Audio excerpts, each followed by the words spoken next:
We now continue with our story about U.S. soldier Robert Bales accused of killing 17 Afghan civilians due to alleged post-traumatic stress disorder. But there seems to be even more violence within the troops. Here's an original post. It must be common for people in the U.S. Army to go crazy in Afghanistan. At least in this case, Bales didn't kill his own people. On October 3, 2011, Chinese-American Danny Chen killed himself after enduring much abuse within the Army. Was it really a suicide, as reported, or was he killed? The harassment of Private Danny Chen began in basic training when fellow soldiers teased about his name, made racial slurs, and questioned his New York upbringing, given his Chinese appearance. In Chen's journal, he wrote that he was running out of jokes to respond with, according to the Washington Post. The situation got worse in Afghanistan when Chen was enduring physical abuse and so-called hazing. In his journal, he described a time when soldiers forced him to wear a construction hat and give instructions in Chinese. There were other incidents of rocks being thrown at him.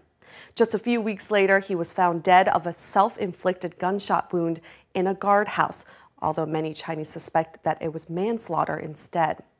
8 soldiers have been charged in connection with Chen's death. He was only 19. In the U.S. Army, racial prejudice of Asian Americans has been reported numerous times, although no concrete data is provided by the Army. Here's a response from Julia Perry. It was 1 year ago that I saw a story on TV about a young soldier who had a bright future named Liao Ziyuan. The soldier who abused Liao Ziyuan was found not guilty. When can Chinese people enjoy fair treatment? Liao Ziyuan is also known as 21-year-old Lance Corporal Harry Liu. In April of last year, Liu shot himself with an automatic rifle after he was allegedly beaten and hazed by others in his unit in Afghanistan.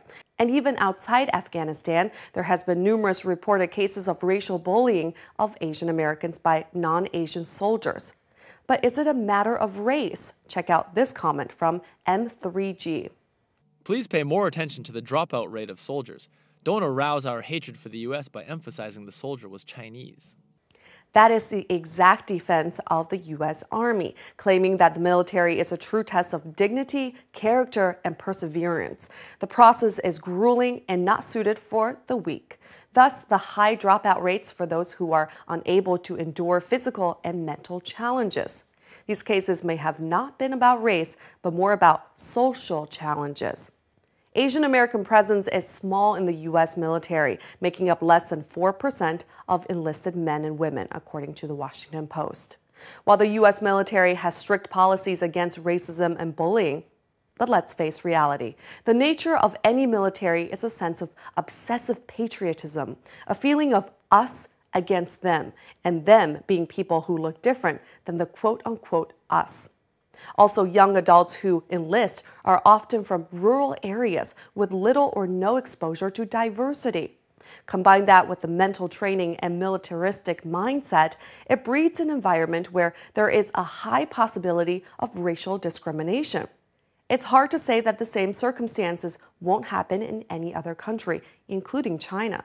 However, it does beg the question of how armies are being trained. While the focus is on how to deal with the outside, the enemy, it should also emphasize tolerance of its own people, despite outward appearances.